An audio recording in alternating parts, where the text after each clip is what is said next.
বন্ধুরা, আজ এক ভীষণই বড় খবর সামনে বেরিয়ে এসেছে, যেটা শোনার পর আপনি ভারতের ওপর গর্ববোধ না করে থাকতে পারবেন না। হ্যাঁ বন্ধুরা, আমেরিকার সিনেটে একটা ভীষণই মহত্বপূর্ণ বিল পাশ করা হয়েছে। করোনাকালীন সময়ে যখন মানুষের কাজ চলে গেছিল, তাদের জন্য এক ধরনের ত্রাণ প্যাকেজের ঘোষণা করা হয়, আর তার পরিমাণ ছিল প্রায় $1.9 ট্রিলিয়ন, মানে প্রায় $2 ট্রিলিয়ন কাছাকাছি। তাহলে একবার ভাবুন কত বেশি পরিমাণ ত্রাণ প্যাকেজ।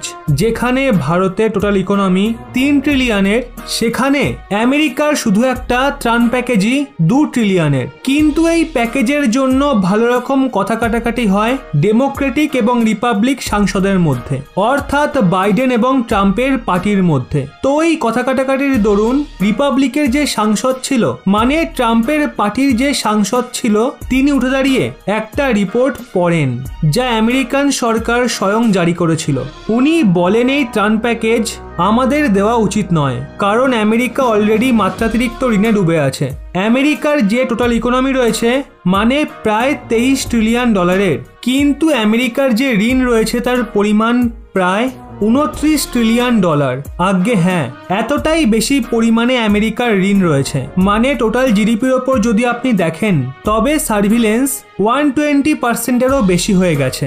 মানে যদি আপনি ভারতের সঙ্গে কম্পেয়ার করেন যে ভারতের কতটা পরিমাণ ঋণ রয়েছে, তো জিডিপির হিসাবে আমাদের 70% ঋণ রয়েছে, কিন্তু আমেরিকার সেখানে 120%। মানে আমেরিকার যে জিডিপি রয়েছে তার থেকেও বেশি ঋণ আমেরিকা নিয়ে রেখেছে। তাই ওই সাংসদ জানান আমাদের এরকমটা করা উচিত নয়। ওই রিপোর্টে উনি এটাও পড়েন যে কোন কোন দেশের কাছ থেকে আমেরিকা কতটা পরিমাণ ঋণ নিয়েছে।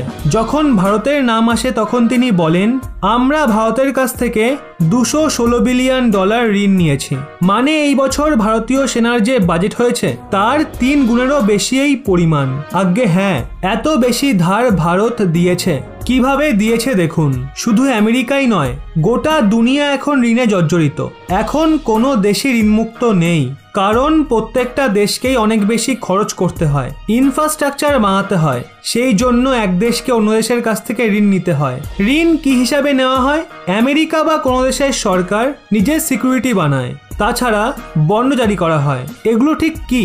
মানে আমেরিকান সরকার এটা বলছে আপনারা আমাদের বন্ড এবং সিকিউরিটিতে পয়সা ঢালুন, তার পরিবর্তে আমরা আপনাদের 100% রিটার্ন দেব। মানে সুদ হিসাবে যেটা আপনারা 100% পাবেনই পাবেন। সমস্ত দেশে যে শেয়ার মার্কেট হয়, যেমন ভারতেরও আছে, সেও একই নিয়ম জারি করে রেখেছে। তো সেক্ষেত্রে ভারতের যে সাধারণ নাগরিকরা আছে তারা এত বেশি পয়সা লাগিয়ে রেখেছে, ভারত সরকারও কিছু পয়সা লাগিয়ে রেখেছে, কিন্তু বেশিরভাগ আমাদের যে জনতা রয়েছে, ইনভেস্টাররা রয়েছেন, ওনারা এতে পয়সা লাগিয়েছেন। কোন দেশের কাছ থেকে আমেরিকা সবচেয়ে বেশি ঋণ নিয়েছে? এক্ষেত্রে দুটো দেশের নাম সবার আগে আসে, জাপান এবং চীনের। দুজনেই $1 ট্রিলিয়ন আমেরিকার সিকিউরিটিজ এবং আমেরিকার যে বন্ড রয়েছে তাতে লাগিয়ে রেখেছে।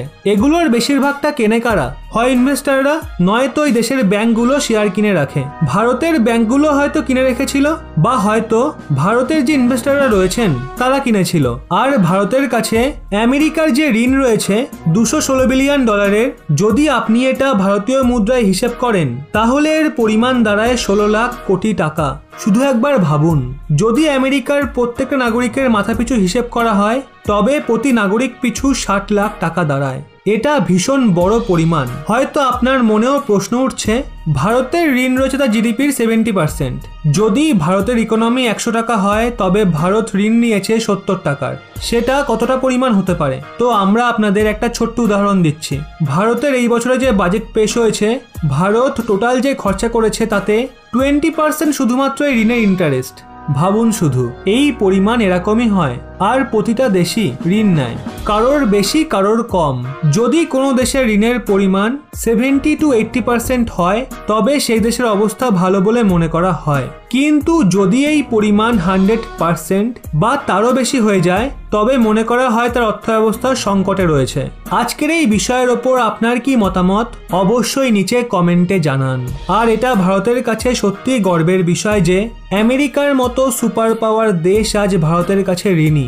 ভারতীয় হিসেবে গর্বিত হলে অবশ্যই ভিডিওটি প্রচুর পরিমাণে শেয়ার করে খবরটি সবার কাছে পৌঁছে দিন এবং এরকমই ব্যাক টু ব্যাক আপডেট পেতে রহস্য বাংলা এই চ্যানেলটি সাবস্ক্রাইব করে পাশের বেল আইকনটি অল করে রাখুন।